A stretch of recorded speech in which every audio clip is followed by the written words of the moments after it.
Olá, bem-vindo, bem-vinda ao grupo de reflexão bíblica São Jerônimo. Hoje, abrindo o mês de setembro, falaremos sobre a vida, as obras e o legado de Sofrônio Eusébio Jerônimo. Este é o nome completo de São Jerônimo, sacerdote e doutor da Igreja, cuja memória litúrgica obrigatória celebraremos no próximo dia 30 deste mês. Nessa ocasião, porém, com um particular, a comemoração dos 1600 anos da sua morte, que, segundo o martirológio jeronimiano, ocorreu em Belém da Judéia, no dia 30 de setembro do ano 420. Sabe-se que no século VIII, essa memória litúrgica já era celebrada na Gália, de onde passou para toda a Igreja Ocidental. No ordinário do Papa Inocêncio III, século XIII, São Jerônimo já era saudado na antífona como o Doutor. Na liturgia odierna da missa, na antífona de entrada, se proclama Josué 1:8, que as palavras da Escritura estejam sempre em teus lábios, para que, meditando-as dia e noite, te esforces para realizar tudo aquilo que ensinam e terá sentido e valor à tua vida. Compreende-se que o conhecimento de Deus pela Escritura determinou em São Jerônimo o seu comportamento condizente com a vontade de Deus. Já na antífona de comunhão se proclama Jeremias 15:16: vossas palavras foram encontradas e eu as devorei. Elas se tornaram minha delícia e a alegria do meu coração, porque vosso nome, Senhor nosso Deus, foi invocado sobre mim. Por esta antífona se percebe claramente que se deseja mostrar o quanto a Escritura se tornou a fonte de motivação da vida de São Jerônimo. Falemos então um pouco sobre a sua vida. São Jerônimo nasceu em Estridone, na Dalmácia, que foi destruída pelos godos em 376 d.C. Hoje é a região da atual Croácia. De acordo com as crônicas de Próspero de Aquitânia, o santo doutor teria morrido aos 91 anos de idade. Por esta informação, teria nascido por volta do ano 329, mas para muitos é algo improvável. Contudo, estima-se que tenha nascido no ano 340 ou 347. Ao morrer, então, teria 80 ou 73 anos. A dúvida permanece, mas permite que a ele se aplique o Salmo 90, versículo 10. 70 anos é o tempo de nossa vida, talvez 80, se ela for vigorosa. Jerônimo teve uma juventude conturbada, mas depois da formação romana, recebida na escola do famoso reitor Donato, se tornou catecúmeno no ano 366 e recebeu o batismo pelas mãos do Papa Libério, que governou a Igreja de 352 a 366. É preciso lembrar que, pelo Edito de Milão do ano 313, Constantino concedeu liberdade de culto aos cristãos, e no ano 380, com o Edito de Tessalônica, Teodósio declarou o cristianismo a religião oficial do Império.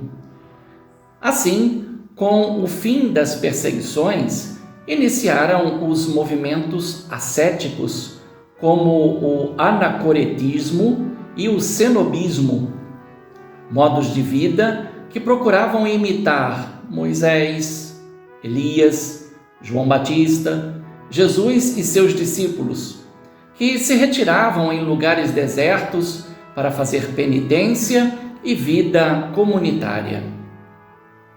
Jerônimo, após passar por Treviri em busca de uma boa colocação social, foi parar em Aquileia, onde permaneceu por alguns anos junto à comunidade ascética local.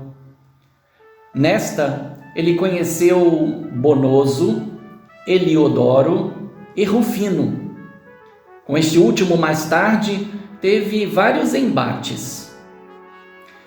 Contudo, a partir desse momento, Jerônimo começou a formar a sua biblioteca pessoal, copiando para si os clássicos cristãos, Tertuliano, Cipriano, Hilário, etc.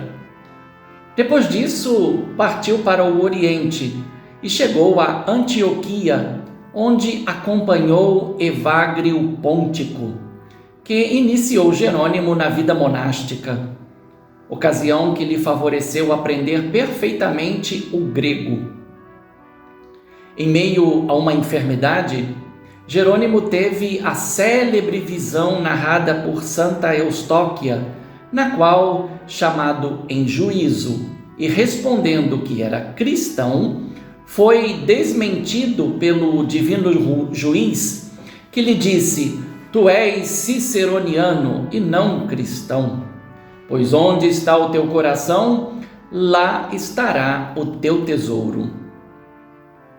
Graças a essa visão, Jerônimo então renunciou e abandonou dentro de si o que ainda havia da vida pagã e passou a se dedicar intensamente à vida ascética no deserto de Calcide, a sudeste de Antioquia, onde aprendeu a língua hebraica e o aramaico. Nessa ocasião, após ter superado grandes e graves tentações pela oração e austera penitência, aceitou ser ordenado sacerdote pelo bispo Paulino aos 38 anos de idade, desde que não perdesse a sua liberdade e estilo de vida monástica. Chegou em Constantinopla entre 380 e 381, onde conheceu Gregório Nazianzo, Gregório de Nissa e a prática da exegese alegórica alexandrina.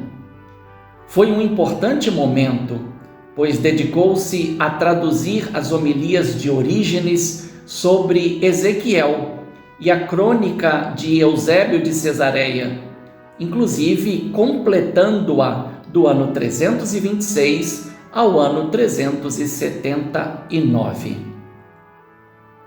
Pouco tempo depois, acompanhou Paulino de Antioquia e Epifânio de Salamina a Roma para o Concílio Romano de 382. E, estando em Roma, o Papa Dámaso fez de Jerônimo o seu secretário pessoal, encarregando-o de rever a tradução latina dos evangelhos. A razão era óbvia. Jerônimo falava e escrevia em latim com perfeição. Por isso, seu latim acabou por se tornar um modelo para todo o Ocidente. Jerônimo, com espírito satírico, combateu Eupídio, que desvalorizava a virgindade, razão pela qual fundou e orientou espiritualmente um círculo ascético bíblico formado por nobres senhoras que viviam nas vilas do Aventino, dentre elas Marcela, Paula e sua filha Eustóquia. Devido à morte do Papa Dámaso em 384 e os vários embates com o enciumado clero romano por causa da nova versão dos evangelhos e por suas fortes posições morais, Jerônimo deixou Roma e voltou para o Oriente, acompanhado de Paula e Eustóquia, que se tornaram suas filhas espirituais. Passou pela Palestina, pelo Egito, onde consultou o mestre em exegese Dídimo, denominado o Cego, e passou também pelo deserto de Nítria, onde viviam vários ascetas.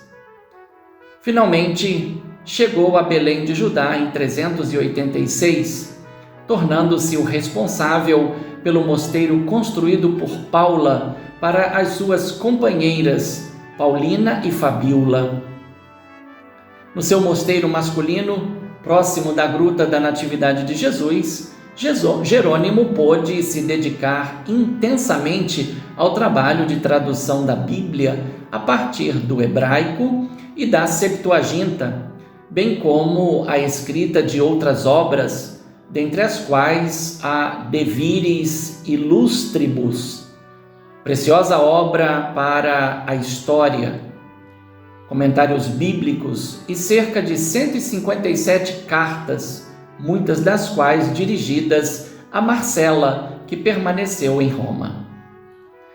Nesse período, viu-se imerso em novos debates, procurando defender a virgindade contra Joviniano e contra o origenismo, visto que de 393 a 402 desencadeou-se a chamada crise origenista, ocasionada pelo panário de Epifânio de Salamina, uma espécie de história das heresias até o século IV. Além disso, entrou em polêmica contra o seu amigo Rufino e contra João, então bispo de Jerusalém, bem como contra Pelágio e Vigilâncio. Para nós, então, não resulta difícil entender o forte temperamento de Jerônimo, marcado pelo amor à verdade bíblica.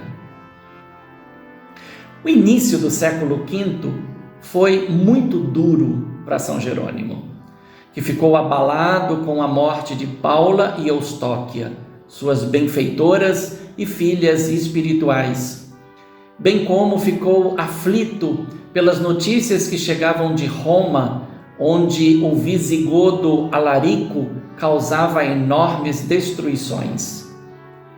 Nessa ocasião, em 410, recebeu a notícia da morte de Marcela, que conhecera no Aventino e com quem se correspondia com frequência.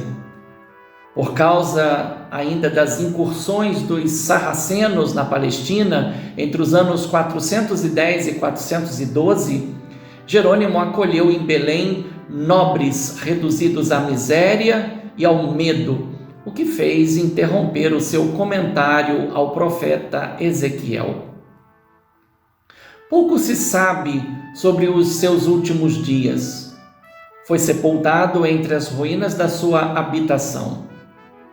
Em toda a Idade Média, porém, foi venerado e, em uma fantasiosa iconografia, aparece representado não apenas em vestes cardinalícias, mas também idoso e com poucas vestes, ao lado de um crânio, ou com um leão amansado, ou ainda entre feras pacificadas, além de estar entre mulheres sedutoras. Todas cenas que buscam retratar as fases da sua vida e os progressos espirituais que alcançou como grande asceta.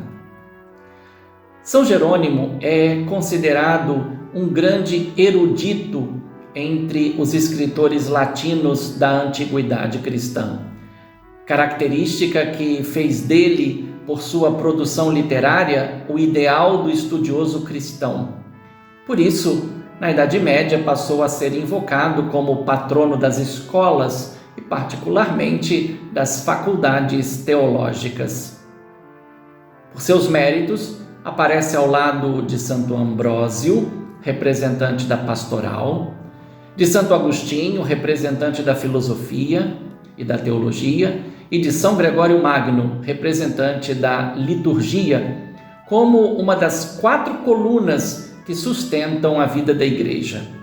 Jerônimo figura como representante da Sagrada Escritura, razão pela qual passou a ser invocado como patrono dos que se dedicam aos estudos bíblicos. Falemos agora um pouco sobre a sua dedicação à Sagrada Escritura. A atenção de Jerônimo para a Sagrada Escritura tem a ver com a sua ilustre preparação literária.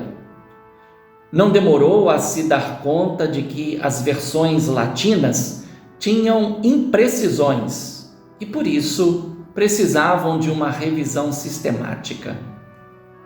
Nessa linha, a sua primeira ação foi a revisão e a correção de tradução dos 4 evangelhos a partir do grego, quando aceitou o pedido do Papa Dámaso. O mesmo trabalho foi realizado também sobre o Saltério. Ao que parece, porém, Jerônimo não teria recebido um mandato oficial do Papa para rever toda a Bíblia. Ao se fixar em Belém, começou a revisão do Saltério e dos livros sapienciais a partir do texto grego da Hexapla de Orígenes.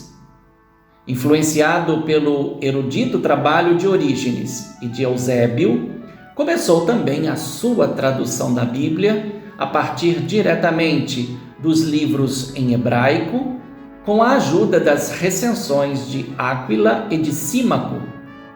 Acredita-se que teve acesso a esses livros graças à sua amizade com os rabinos. De 393 a 405, traduziu o Saltério, primeiro e segundo livros dos reis, os profetas, Esdras, primeiro e segundo crônicas, os livros de Salomão e depois os livros de Gênesis a Samuel e Ester. Já Tobias e Judite foram traduzidos atendendo ao pedido de alguns amigos. O mesmo, porém, não fez com os livros do Eclesiástico, Sabedoria, Baruque, 1º e 2º Macabeus, por influência rabínica. Já quanto ao Novo Testamento, nada mais fez além dos 4 evangelhos. Acredita-se, porém, que por falta de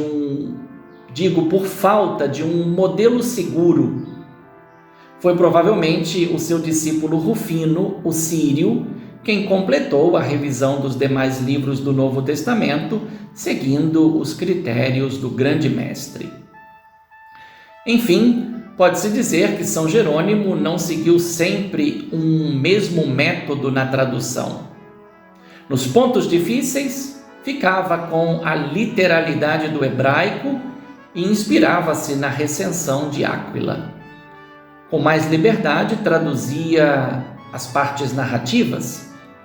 Quanto ao léxico e às fórmulas presentes nas profecias e nas orações, preferia seguir a Septuaginta. O seu conhecimento do hebraico não se comparava ao domínio que tinha do grego, mas valeu-se de excelentes guias, infelizmente perdidas, das versões exemplares que existiam e que dependiam com fidelidade das escolas e anotações rabínicas. Não é difícil de se perceber que, a partir do trabalho de tradução e de revisão dos livros bíblicos, foram surgindo as obras de erudição de São Jerônimo, em particular seus comentários bíblicos, sínteses teológicas e homilias. A sua exegese, porém, estava marcada pelo forte influxo de Orígenes e de Gregório de Nazianzo. Por certo, São Jerônimo sobrepujou a muitos dos seus contemporâneos, salvo talvez a Santo Agostinho, com quem também teve rixas por causa da tradução da Bíblia, em particular a Vetus Latina, mas com quem partilhou as preocupações com as invasões bárbaras e com o desleixo com os costumes cristãos. Passemos a algumas considerações finais, pensando no legado de São Jerônimo. Por tudo isso, o presbítero de Belém se tornou uma figura singular de sua época, um gigante espiritual que lançava pelos quatro ventos o seu grito enérgico e vibrante contra os hereges e contra todas as formas de decadência moral. Penso no que não teria feito São Jerônimo graças às suas habilidades em uma era digital como a nossa.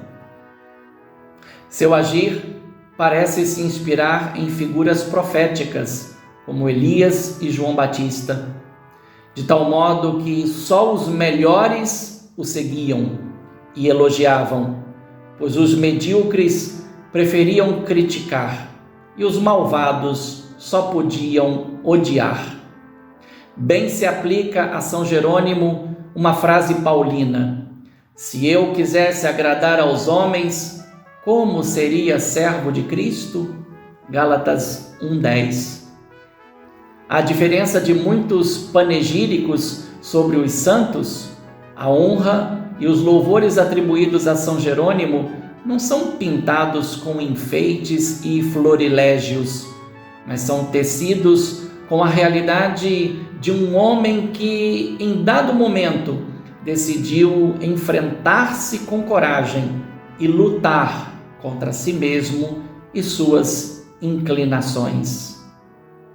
Hoje, mais do que nunca, se percebe que a tradução dos livros sagrados do hebraico para o grego, com a Septuaginta, deu-se por força das mudanças culturais que as conquistas de Alexandre Magno trouxeram. Isto determinou o sucesso da Septuaginta.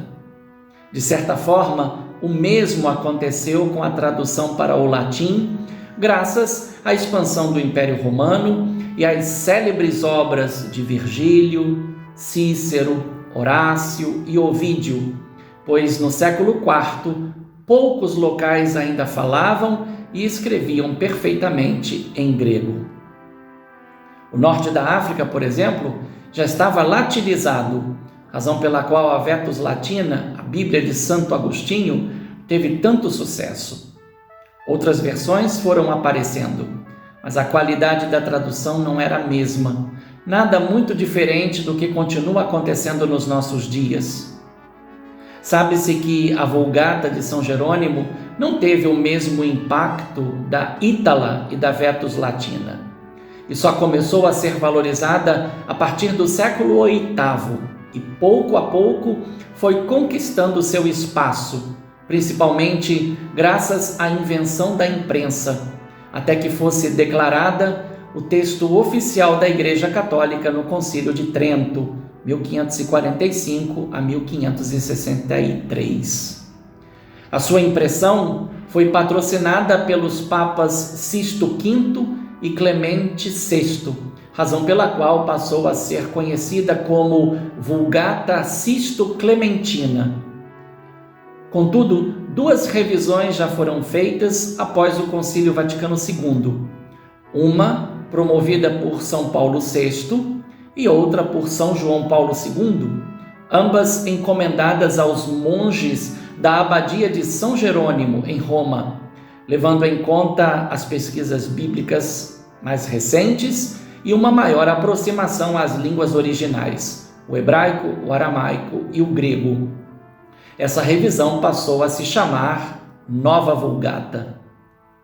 Por certo, São Jerônimo é um santo cujo exemplo continua estimulando a muitos homens e mulheres que veem na austeridade a eficácia transformadora de quem aprende a passar pela aridez do deserto bíblico, confiando apenas na presença e na ação providente de Deus Salvador, que conduz à terra em que corre leite e mel, o que equivale à compreensão das Escrituras e a sua centralidade em Jesus Cristo. É por isso que existe uma famosa frase de São Jerônimo, mas que deve ser colocada no seu devido contexto, isto é, o prólogo ao comentário do profeta Isaías, no qual se lê: realizo o meu dever, obedecendo a ordem de Cristo, perscrutai as Escrituras, João 5,39, e buscai e encontrareis, Mateus 7,7, para não ouvir, como foi dito aos judeus, estais enganados, desconhecendo as Escrituras e o poder de Deus, Mateus 22,29. Se de fato, no dizer do apóstolo Paulo, Cristo é potência de Deus e sabedoria de Deus, aquele que não conhece as Escrituras não conhece a potência de Deus nem a sua sabedoria. Ignorar as Escrituras significa ignorar Cristo. A Constituição Dogmática Dei Verbum sobre a Divina Revelação, no número 25, releu essa afirmação em chave alegórica e moral, a fim de estimular os fiéis não só a terem um contato mais pessoal com a Sagrada Escritura, mas a perceber que para compreender Jesus Cristo verdadeiramente é preciso aprender a colher a sua presença e ação já no Antigo Testamento.